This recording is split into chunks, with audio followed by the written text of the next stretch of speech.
Hello and welcome to Newsweek South Asia, your one-stop destination for in-depth analysis of security challenges, regional conflicts and the evolving threat of terrorism.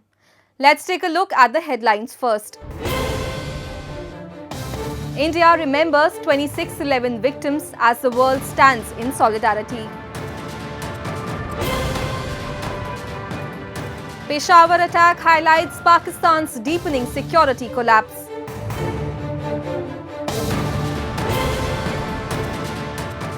And Pak bombs Afghan territory, killing women and children as tensions escalate.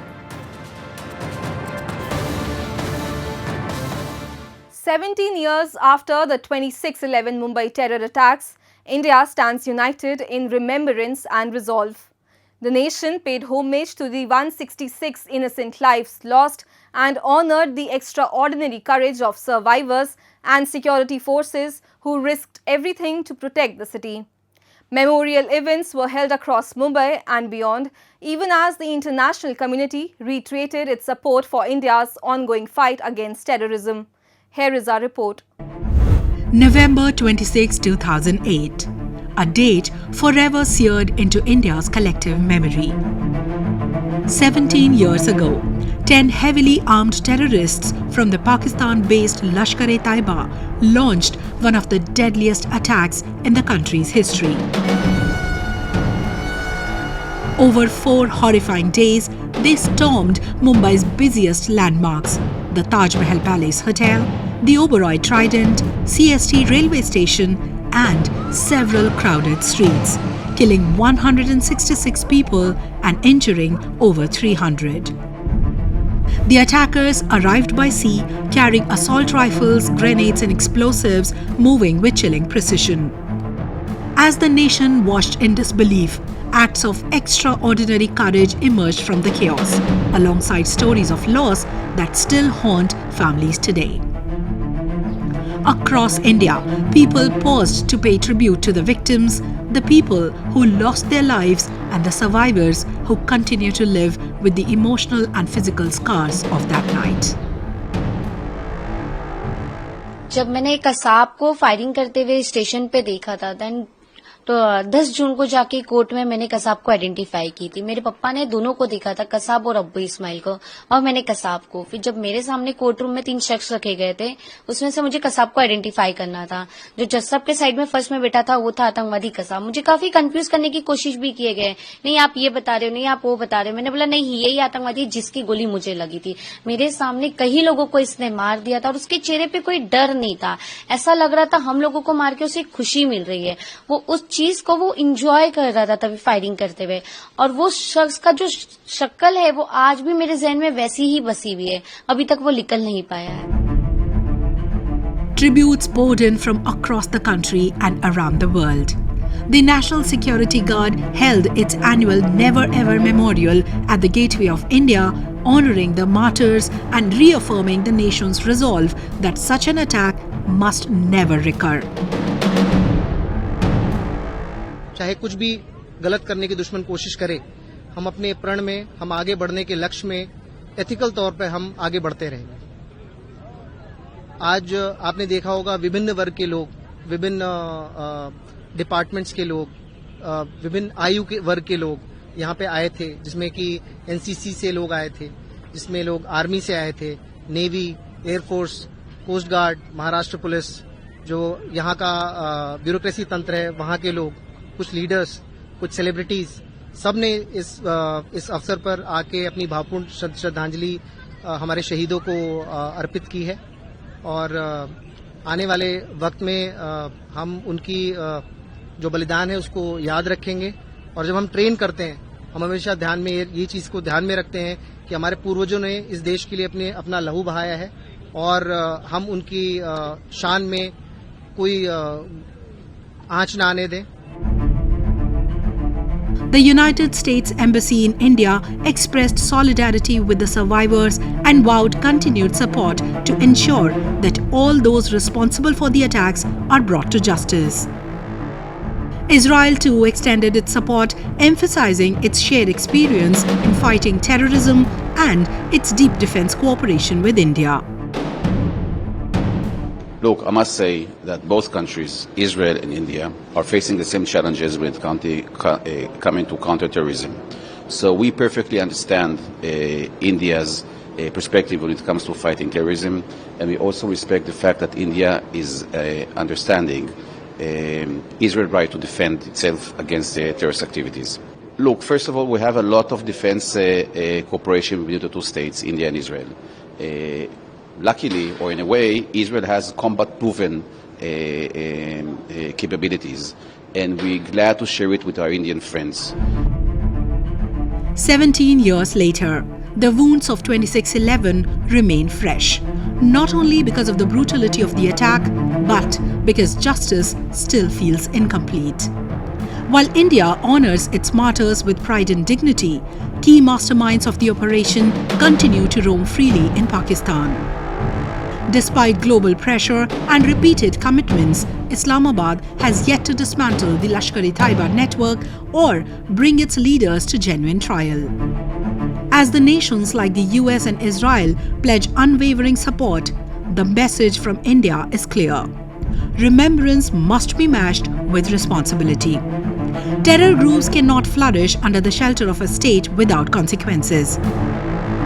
Mumbai has rebuilt itself with resilience, but the quest for justice continues. Until every mastermind of 26/11 is held accountable, the memory of that night will stand as a reminder not only of India's strength, but of Pakistan's continued failure to act against the terror machinery operating on its soil.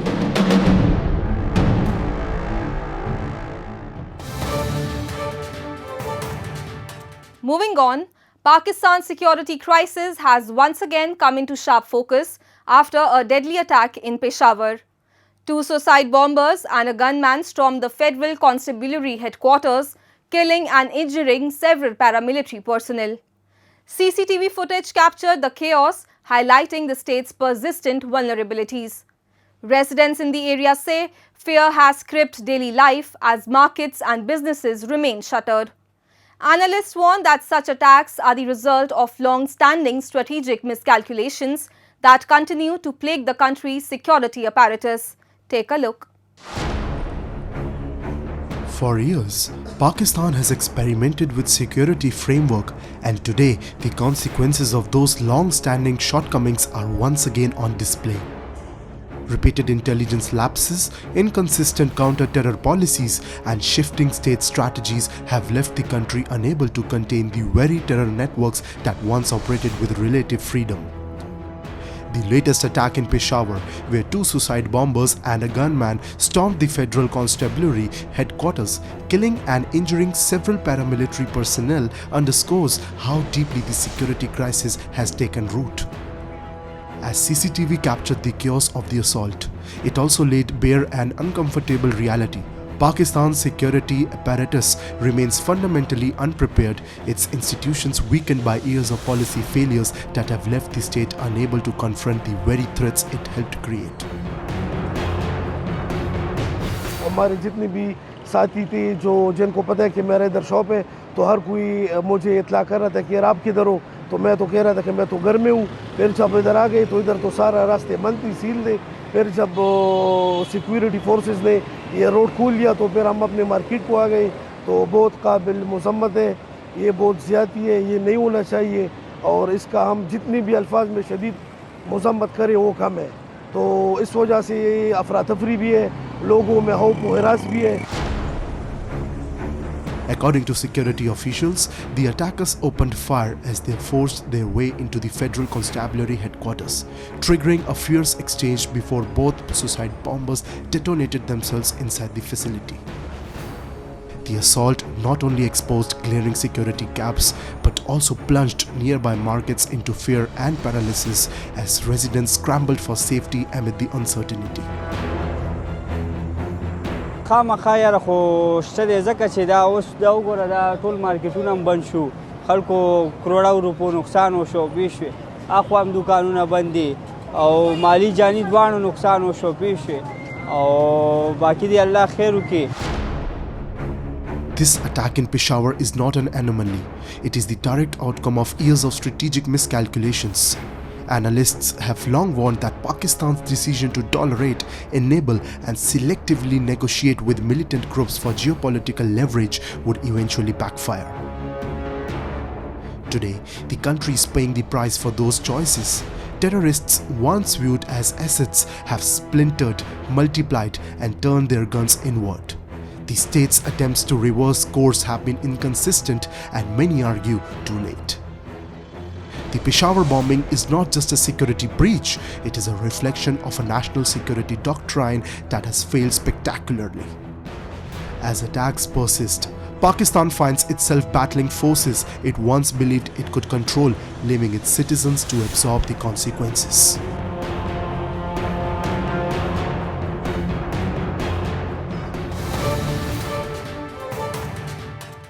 A fresh wave of grief swept through the eastern Afghan province of Kunar after an overnight bombardment, which the Taliban administration says was carried out by Pakistani forces, reduced several civilian homes to rubble and killed at least 9 children and 1 woman. The strike comes only hours after a suicide attack in Pakistan's city of Peshawar, an incident Islamabad has linked to militants allegedly operating from Afghan soil. The suicide attack in Peshawar appears to have provided Pakistan with a pretext to launch military strikes across the border. According to the Taliban administration, overnight airstrikes killed at least 10 civilians, including 9 children and 1 woman in Kunar province. Residents were left to sift through the debris of homes reduced to rubble in what locals describe as a brutal and unprovoked attack. Kunar was one of 3 eastern Afghan provinces bordering Pakistan reportedly hit in the operation. The Taliban say the strikes follow a series of incidents in Pakistan that Islamabad attributes to militants allegedly based in Afghanistan. او مطلب دا دی چې د کې دلته موږ سنور د ناشنا خلک نشته دا ټول د څاګي اوسیدونکو دا یو شخصي کور او په دې باندې برید وشو پاکستان به رحمانه بریدونه کوي او ملکی کورونه ولیو تلفات خلکو تاړي د آبادي تاسو نه ټوله خوځېدل 2 منزله کور او ماشومان هغه مطلب دا زخمیان او 2 منزله آبادي د منزله اړه دلته موږ غیر خلک نشته نه پوسټ شته ده او نو مطلب د ناشنا خلک مسشته. In Kunar, entire homes have been reduced to rubble, leaving families shattered and homeless. Survivors describe horrifying scenes: walls torn apart, furniture crushed, and personal belongings buried under debris. Even sacred Qurans and children's school books lie in ruins, a stark reminder of the innocent lives affected. شوی دغه کور تاسو نه چې دغه کور کې قرآن مجید شهید شي او سپاره وي ماشومان مکتب کتابونه په تخریب شوی دا کور په مکمل تور 3 منزله کور د ټول د منځ تل دی د بنیاد په ټول د منځ تل دی نو موږ د خپل حکومت نه غوښتنه کوو چې د سپیخو مخنیوي دی وکړي. The latest strike depends long-standing tensions along the Durand Line, the disputed colonial-era frontier separating Pakistan and Afghanistan. Over the past several years, Pakistan has repeatedly accused Afghan authorities of providing safe havens to militant groups that carry out attacks inside Pakistan. Afghan officials, on the other hand, charge that Pakistan uses these allegations as a pretext to justify cross-border attacks that overwhelmingly harm civilians. These accusations are part of a broader regional pattern. For over 2 decades, Islamabad has insisted that anti-Pakistan militants slip across the mountainous border into Pakistan after regrouping in Afghan territory. Kabul, under both previous governments and the current Taliban administration, maintains that Pakistan exaggerates or misinterprets the threat to legitimize military operations inside Afghanistan. In October, tensions nearly erupted into a full-scale confrontation when the Pakistan Air Force struck the civilian population in Afghanistan's Paktika province. The attack triggered a fierce exchange of fire across the border, leaving about 200 Afghans and 15 Pakistanis dead, according to local officials from both sides. Despite a temporary ceasefire that followed, negotiations remain stalled. Each country accuses the other of failing to control militant groups operating within their territory. Regional analysts warn that the ceasefire is fragile and one major incident away from total collapse.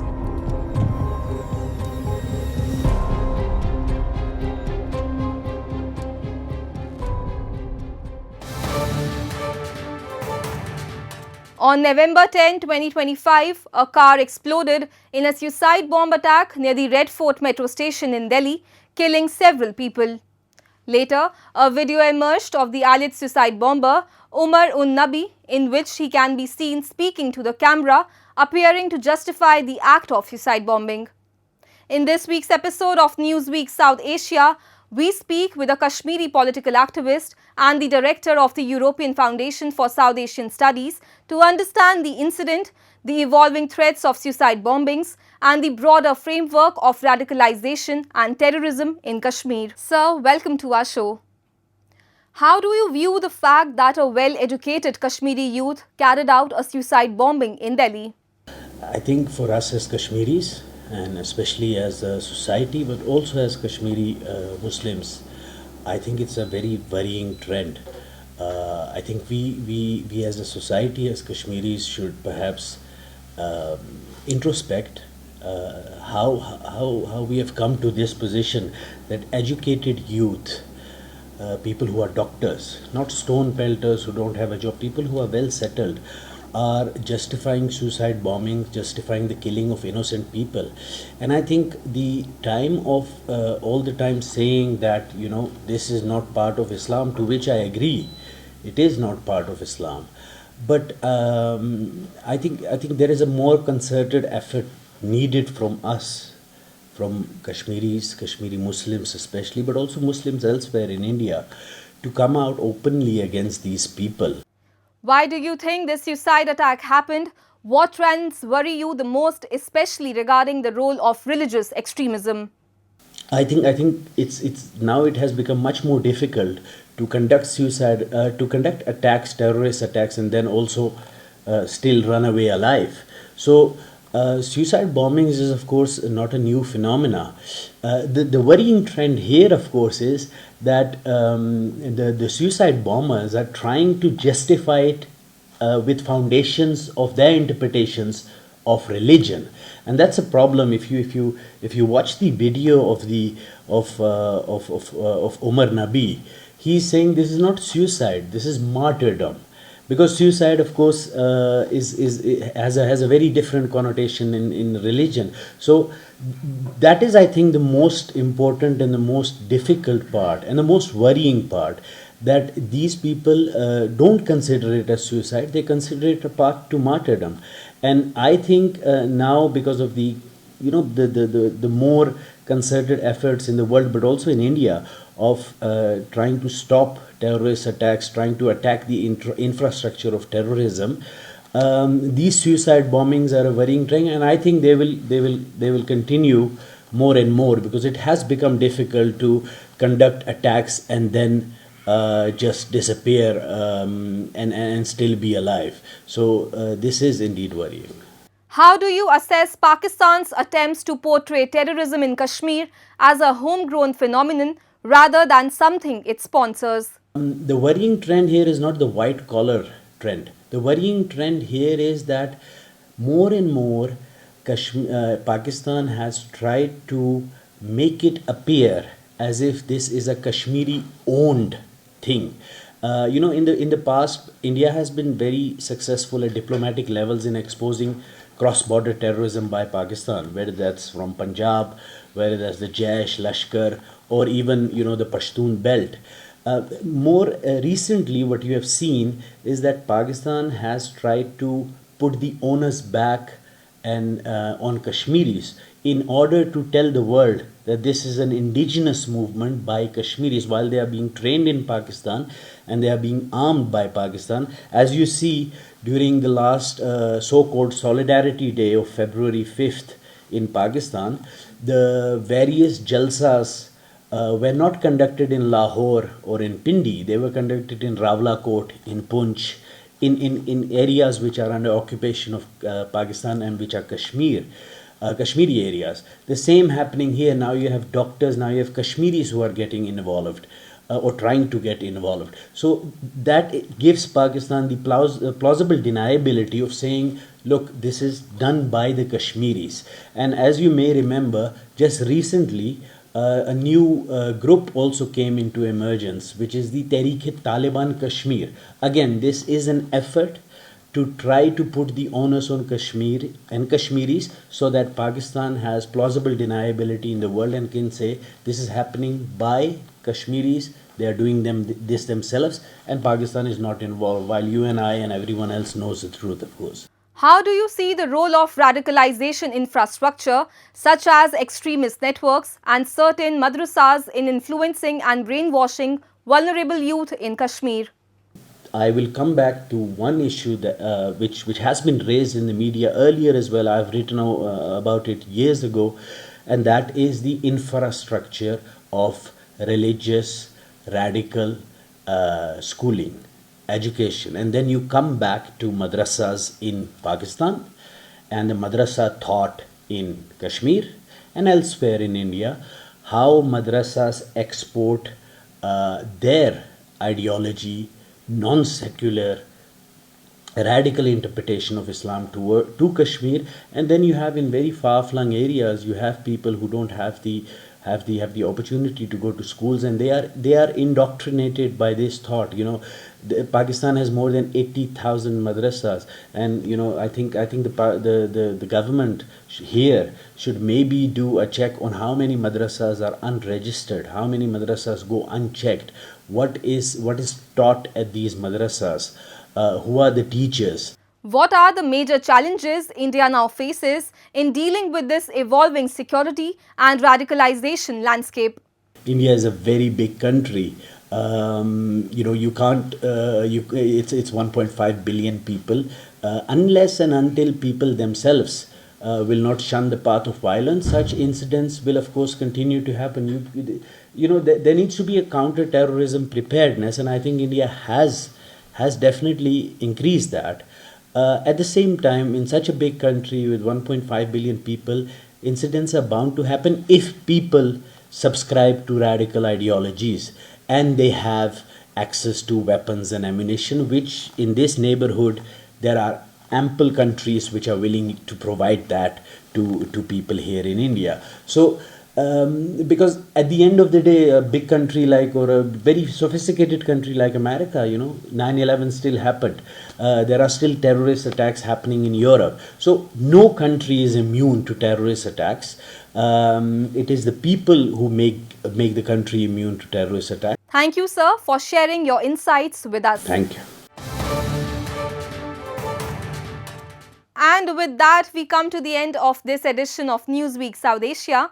We will be back next week with more news, views and analysis from the subcontinent.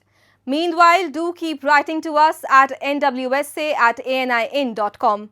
This is Akansha Parimu signing off on behalf of the entire team of Newsweek South Asia. Goodbye and take care.